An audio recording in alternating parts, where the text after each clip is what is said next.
ओम शांति। 23/10/2022 के अव्यक्त बाप दादा के धारणा युक्त मधुर महावाक्य हैं। रिवाइज हैं 13/10/92। बाबा ने आज के महावाक्यों में कहा है ये आपकी पढ़ाई है जो परम शिक्षक स्वयं पढ़ाते हैं। तो तुम गॉडली स्टूडेंट हो, देख रहे हो हम सभी गॉडली स्टूडेंट हैं। तो इसलिए बाबा ने कहा विद्यार्थी इस विद्या का अर्थ जान करके इसको धारणा में लाते हैं। साथ साथ बाबा ने कहा आपकी मुख्य रूप से 4 सब्जेक्ट हैं, ज्ञान, योग, धारणा और सेवा। चारों ही सब्जेक्ट विधि पूर्वक धारणा में लाने चाहिए। फिर बाबा ने दीपावली का आध्यात्मिक रहस्य बताया। तो बाबा ने कहा ये आपका ही यादगार है। यहाँ संगम युग पर शिव बाबा के द्वारा आपकी आत्मा की ज्योति जगती हैं और भक्ति में फिर स्थूल दीवा जगाते हैं, दुनिया में स्थूल दीवा जगाते हैं। लेकिन आपने यहाँ प्रैक्टिकल में आत्मा रूपी ज्योति स्वयं की भी जगाई है और औरों को भी जगाते हैं। तो सुनते हैं बहुत ही सुंदर बाबा के अव्यक्त महावाक्य। नंबर 1 बनना है तो ज्ञान और योग को स्वरूप में लाओ। सिर्फ ज्ञानी नहीं, सुनाने वाले नहीं, पर ज्ञान को, योग को स्वरूप में लाओ। आज सत शिक्षक अपनी श्रेष्ठ शिक्षा धारण करने वाले गॉडली स्टूडेंट को देख रहे हैं कि हर एक ईश्वरीय विद्यार्थी ने इस ईश्वरीय शिक्षा को कहाँ तक धारण किया है। पढ़ाने वाला एक, पढ़ाई भी एक, लेकिन पढ़ने वाले पढ़ाई में नंबरवार हैं। हर रोज का पाठ मुरली द्वारा, हर स्थान पर जितने भी सेवा केंद्र हैं, हर स्थान पर एक ही सुनते हैं, अर्थात एक ही पाठ पढ़ते हैं। मुरली अर्थात पाठ हर स्थान पर एक ही होता है। डेट का फर्क हो सकता है, पहले होता था, अभी तो डेट वाइज चलती हैं, लेकिन मुरली वही होती है। फिर भी नंबरवार क्यों? तो बाप दादा पूछ रहे हैं नंबरवार क्यों? नंबर किस लिए होते हैं? क्योंकि इस ईश्वरीय पढ़ाई पढ़ने की विधि सिर्फ सुनना नहीं है। जैसे भक्ति मार्ग में कथा सुन ली, गीता सुन ली, रामायण सुन ली, तो यहाँ सिर्फ सुनना नहीं है, लेकिन हर महावाक्य स्वरूप में लाना है। तो सुनना सबका एक जैसा है, सुनते तो एक ही जैसे हैं ना, लेकिन स्वरूप बनने में नंबरवार हो जाते हैं। लक्ष्य सभी का एक ही रहता है, मैं नंबर 1 बनूं, ऐसा लक्ष्य है ना। लक्ष्य नंबर 1 का है, लेकिन रिजल्ट में नंबरवार हो जाते हैं। क्यों? क्या बताया बाबा ने, क्यों रिजल्ट में नंबरवार हो जाते हैं? क्योंकि लक्ष्य को लक्षण में लाना, इसमें लक्ष्य और लक्षण में फर्क पड़ जाता है। इस पढ़ाई में सब्जेक्ट भी ज़्यादा नहीं है। सिर्फ कितने हैं? 4 सब्जेक्ट को ही तो धारण करना है। इसमें मुश्किल क्या है? और चारों ही सब्जेक्ट का 1-2 के साथ संबंध है। अगर एक सब्जेक्ट ज्ञान संपूर्ण विधि पूर्वक धारण कर लो, अर्थात ज्ञान के एक एक शब्द को स्वरूप में लाओ, तो ज्ञान है ही मुख्य 2 शब्दों का, जिसको रचयिता और रचना, और वो 2 शब्द अलफ और बे कहते हो। अलफ अल्लाह शिव बाबा, और उससे जो बादशाही प्राप्त होती है, बे मना बादशाही प्राप्ति। अलफ और बे कहते हो रचयिता बाप की समझ आ गई ना, शिव बाबा कौन है, कहाँ रहता है, उसके साथ संबंध क्या है, कर्तव्य क्या है, आदि आदि, ये तो सब हमको समझ आ गई ना। अर्थात परमात्म परिचय संबंध हो गया, और रचना अर्थात पहली रचना परमात्मा की हम पहली रचना है। मैं श्रेष्ठ आत्मा हूँ। आत्मा ही तो संसार में बहुत है, लेकिन मैं कौन सी आत्मा हूँ? श्रेष्ठ आत्मा हूँ। और दूसरा, मुझे आत्मा का इस बेहद की रचना अर्थात बेहद के ड्रामा में सारे कल्प में क्या पार्ट है, ये सारा ज्ञान तो सभी को है ना, लेकिन श्रेष्ठ आत्मा स्वरूप बन हर समय श्रेष्ठ पार्ट बजाना, इसमें कभी याद रहता है और कभी भूल जाते हैं। श्रेष्ठ आत्मा हूँ ये तो याद रहे, लेकिन पार्ट भी मुझे श्रेष्ठ बजाना है। कभी याद आता है तो बजा लेते हैं, नहीं तो भूल जाते हैं। अगर इन दो शब्दों में ज्ञान है, योग भी इन दो शब्दों का आधार, योग भी इन दो शब्दों के आधार पर है ना, तो ज्ञान से योग का स्वतः ही संबंध है। जो ज्ञानी तो आत्मा है, वो योगी तो आत्मा अवश्य ही है। तो ज्ञान और योग का संबंध हुआ ना, दोनों का आपस में संबंध हुआ ना। और जो ज्ञानी और योगी होगा, उसकी धारणा श्रेष्ठ होगी या कमज़ोर होगी? श्रेष्ठ स्वतः होगी ना। श्रेष्ठ होगी ना कि धारणा में मुश्किल होगी? जो ज्ञानी तो आत्मा, योगी तो आत्मा है, वो धारणा में कमज़ोर हो सकता है? क्वेश्चन है बाबा का। हो सकता है? नहीं। होते तो हैं, तो ज्ञान योग नहीं है। अगर होते हैं कमज़ोर, तो बाबा कहते हैं बच्चे ज्ञान योग नहीं है। ज्ञानी हैं, लेकिन ज्ञानी तो आत्मा नहीं। ज्ञानी तो हैं, अच्छा सुना लेंगे सब कुछ, परंतु ज्ञानी तो आत्मा, मुझ में ज्ञान हो प्रैक्टिकल लाइफ में, वो नहीं, वह स्थिति नहीं है। योग लगाने वाले हैं, लेकिन योगी जीवन वाले नहीं हैं। जीवन सदा होती है और जीवन नेचुरल होती है। मुश्किल थोड़ी है जीवन, और कभी है कभी नहीं, उसको तो सिसक ना कहेंगे। तो सदा होती है और नेचुरल होती है। योगी जीवन अर्थात ओरिजिनल नेचर योगी की है। तो ओरिजिनल नेचर हमारी क्या है? आत्मा ज्ञान स्वरूप है, प्रेम स्वरूप है, शक्ति स्वरूप है, आनंद स्वरूप है, शांति स्वरूप है, पवित्रता स्वरूप है। ये आत्मा की नेचुरल नेचर है। 63 जन्मों के विस्मृति के संस्कार व कमजोरी के संस्कार ब्राह्मण जीवन में कहाँ कहाँ मूल नेचर बन पुरुषार्थ में विघन डालते हैं।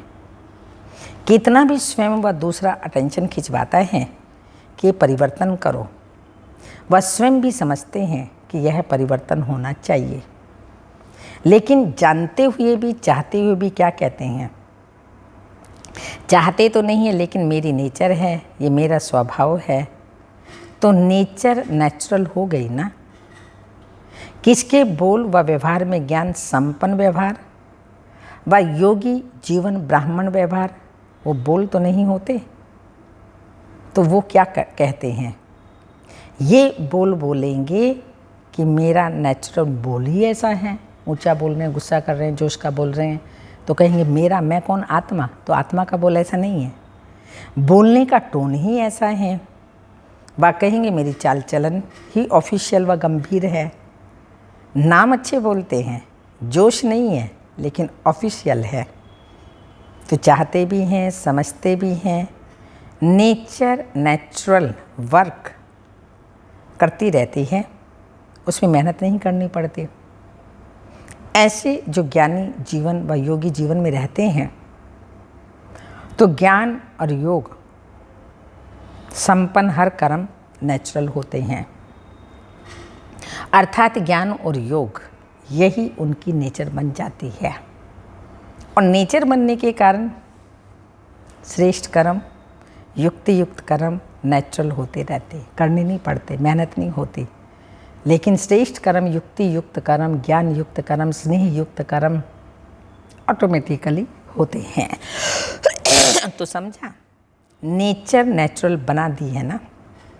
नेचर नेचुरल बना देती है, तो ज्ञान और योग मूल नेचर बन जाए। इसको कहा जाता है ज्ञानी जीवन, योगी जीवन वाला।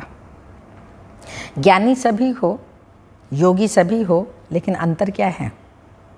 एक है ज्ञान सुनने सुनाने वाले, यथा शक्ति जीवन में लाने वाले। दूसरे हैं ज्ञान और योग को हर समय अपने जीवन की नेचर बनाने वाले। विद्यार्थी सभी हो, लेकिन यह अंतर होने के कारण नंबरवार बन जाते हैं। जिसकी नेचर ही ज्ञानी योगी की होगी, उसकी धारणा भी नेचुरल होगी। हाँ, बनानी नहीं पड़ेगी, धारण करने में मेहनत नहीं करनी पड़ेगी। नेचुरल नेचर तो नेचुरल होगी। नेचुरल स्वभाव संस्कार ही धारणा स्वरूप होंगे। बार बार पुरुषार्थ नहीं करना पड़ेगा कि इस गुण को धारण करूं, उस गुण को धारण करूं, लेकिन पहले फाउंडेशन के समय ही ज्ञान, योग और धारणा को अपनी जीवन बना दी।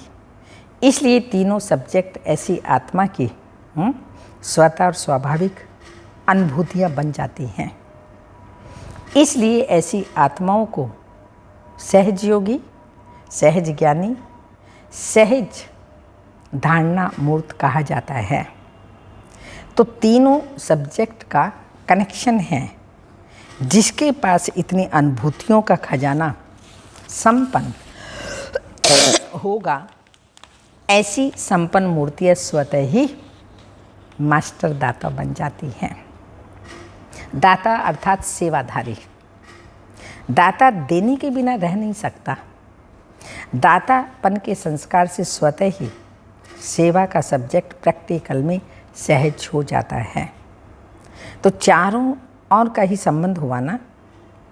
कोई कहे कि मेरे में ज्ञान तो अच्छा है, लेकिन धारणा में कमी है, तो उसको ज्ञानी कहा जाएगा? ज्ञान तो दूसरों को भी देते हो। हाँ, जो ज्ञान है हमारे पास वो दूसरों को देते भी हो ना, तब तो हाँ, ज्ञान तो दूसरों को भी देते हो ना, तब है तब तो देते हो ना। हमारे पास है तभी तो देते हैं। एक है समझना, दूसरा है समझ तो लिया सबने और समझा भी रहे हैं, लेकिन दूसरा है ज्ञान को स्वरूप में लाना। फिर नंबरवार नहीं होंगे, लेकिन नंबर 1 होंगे। स्वरूप में ला लिया, धारण कर लिया तो नंबर 1 हो जाएंगे।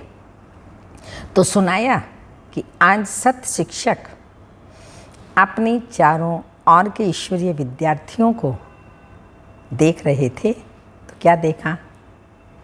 सभी नंबर 1 दिखाई दिए, वह नंबरवार दिखाई दिए। क्या रिजल्ट होगी? स्वयं सोच सकते हैं हम सभी क्या रिजल्ट होगी। बस समझते हो कि नंबर 1 तो एक ही होगा, हम तो नंबरवार में ही आएंगे। फर्स्ट डिवीज़न में तो आ सकते हो ना, उसमें एक नहीं होता। तो चेक करो, अगर बार बार किसी भी बात में स्थिति नीचे ऊपर होती है, अर्थात बार बार पुरुषार्थ में मेहनत करनी पड़ती है, इससे सिद्ध है कि ज्ञान की मूल सब्जेक्ट के 2 शब्द कौन से? ज्ञान के मूल सब्जेक्ट 2 कौन से हैं? रचता और रचना की पढ़ाई को स्वरूप में नहीं लाया है। जीवन में मूल संस्कार के रूप में व मूल नेचर के रूप में व सहज स्वभाव के रूप में नहीं लाया है। ब्राह्मण जीवन का नेचुरल स्वभाव संस्कार ही कौन सा है? योगी जीवन, ज्ञानी जीवन। जीवन अर्थात निरंतर, जीवन तो सदा ही होता है ना। सदा, निरंतर माना सदा। 8 घंटा जीवन है, फिर 4 घंटा नहीं, ऐसा नहीं होता। आज 10 घंटे के योगी बने, आज 12 घंटे के योगी बने, आज 2 घंटे के योगी बने, वो योग लगाने वाले योगी हैं, योगी जीवन वाले नहीं। तो विशेष संगठित रूप में इसलिए बैठते हो कि सर्व के योग की शक्ति से वायुमंडल द्वारा कमजोर पुरुषार्थियों को और विश्व की सर्व आत्माओं को योग शक्ति द्वारा परिवर्तन करें। इसलिए वह भी आवश्यक है, लेकिन इसलिए योग में नहीं बैठते हो कि अपना योग ही टूटा हुआ योग लगाते रहो। संगठित शक्ति यह भी सेवा के निमित्त है, लेकिन योग भट्टी इसलिए नहीं रखते हो कि मेरा कनेक्शन फिर से जुट जाए। अगर कमज़ोर हो तो इसलिए बैठते हो, और योगी तो आत्मा हो तो मास्टर सर्वशक्तिमान बन, मास्टर विश्व कल्याणकारी बन, सर्व को सहयोग देने की सेवा करते हो। तो पढ़ाई अर्थात स्वरूप बनना, सिर्फ पढ़ना नहीं, पढ़ाई अर्थात स्वरूप बनना। अच्छा, आज दीपावली मनाने आए हैं। मनाने का अर्थ क्या है? दीपावली में क्या करते हैं? दीपावली को क्या करते हैं? दीप जलाते हो। आजकल तो लाइट जलाते हैं, और लाइट पर कौन आते हैं? परवाने। और परवानों की विशेषता क्या होती है? क्या होती है परवानों की विशेषता? फिदा होना। तो दीपावली मनाने का अर्थ क्या हुआ? तो फिदा हो गए हो या आज होना है? हो गए हो ना, या होना है? तो दीपावली तो मना ली, फिर क्यों मनाते हो? जब फिदा हो गए तो दीपावली मना लिया कि बीच बीच में चक्कर लगाने जाते हो? फिदा हो गए, लेकिन थोड़े पंख अभी हैं, उससे थोड़ा चक्कर लगा लेते हो, तो चक्कर लगाने वाले तो नहीं होना। चक्कर लगाना अर्थात किसी न किसी माया के रूप में टक्कर खाना। माया से टक्कर खाते हो या माया को हार खिलाते हो? पूछो अपने आप से, कौन है टक्कर खाने वाले या उसको हार खिलाने वाले? वहाँ कभी विजय प्राप्त करते हो, कभी टक्कर खाते हो।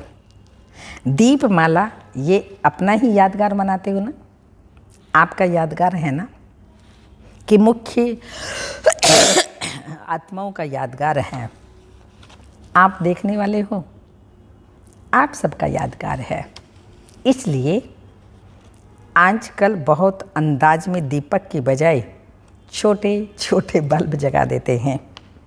दीपक जलाएंगे तो संख्या फिर भी उससे कम हो जाएगी, लेकिन आपकी संख्या तो बहुत है ना, तो सभी की याद में अनेक छोटे छोटे बल्ब जगमगा देते हैं, तो अपना यादगार मना रहे हैं। जब दीपक देखते हो तो समझते हो ये हमारा यादगार है, स्मृति आती है। यही संगम युग की विशेषता है। जो चैतन्य दीपक अपना जड़ यादगार दीपक देखते हो, चैतन्य में स्वयं को और जड़ यादगार देख रहे हो। ऐसे तो जिस दिन दीपावली मनाओ उस दिन ही वास्तविक तिथि है। ये तो दुनिया वालों ने तिथि फिक्स की है, लेकिन आपकी तिथि अपनी है।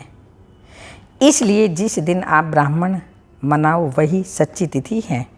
इसलिए कोई भी तिथि फिक्स करते हो तो किससे पूछते हैं?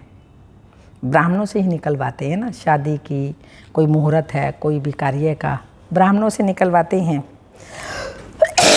तो आज बाप दादा का सभी देश विदेश के सदा जगे हुए दीपकों को दीप माला की मुबारक दे रहे हैं, बधाई दे रहे हैं। दीपावली मुबारक अर्थात माला माल संपन्न बनने की मुबारक। दीपावली मुबारक अर्थात माला माल संपन्न बनने की मुबारक। पर्सनल मुलाकात। खुश नसीब वह हैं, किसको खुश नसीब कहेंगे? खुश नसीब वह हैं, सोचिए और फिर आंसर सुनिएगा। जो बाबा ने बताया वही है या मेरा आंसर ठीक नहीं था?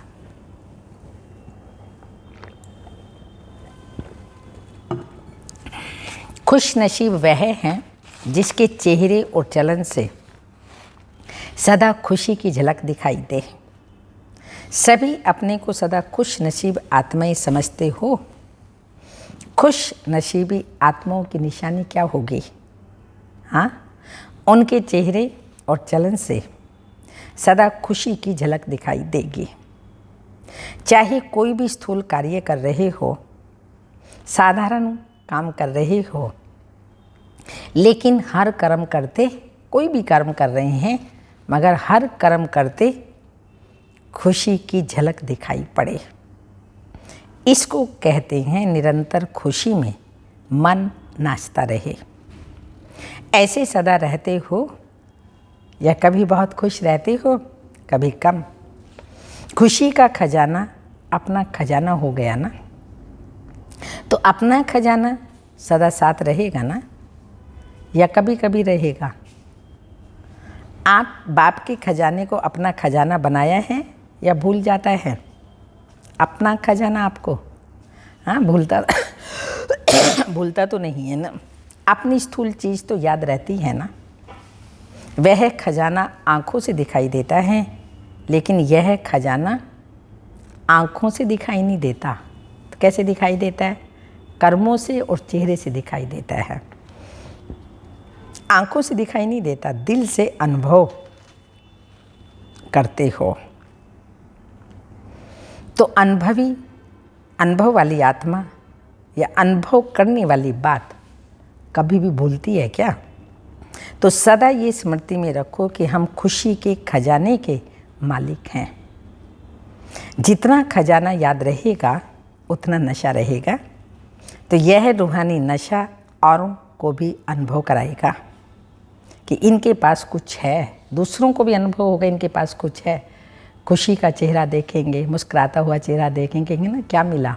दुनिया में भी आप देखते हैं, किसी को कोई संबंध अच्छा मिल जाता है, कोई चीज़ मिल जाती है तो खुशी होती है ना। तो देखने वाले क्या कहते हैं, क्या मिल गया आपको भाई, जो खुशी का ठिकाना नहीं। और हमें तो यहाँ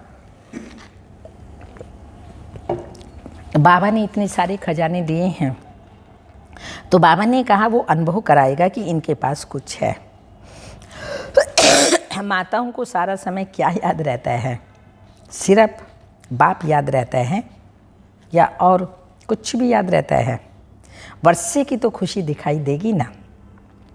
जब ब्राह्मण जीवन के लिए संसार एक बाप है, तो संसार की सिवाय और क्या याद आएगा?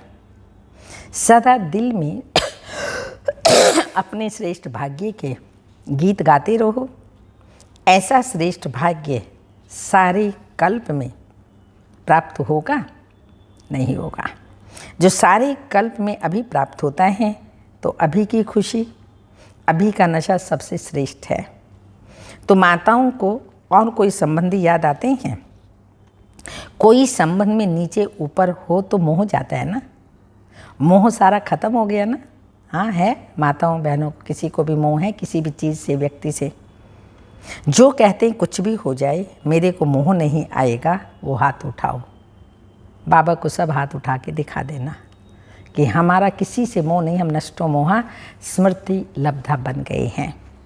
अच्छा, मोह का पेपर भले आवे, हाँ, जिस बात का हम दृढ़ संकल्प करते हैं, प्रतिज्ञा करते हैं, वही पेपर हमारे सामने आता है।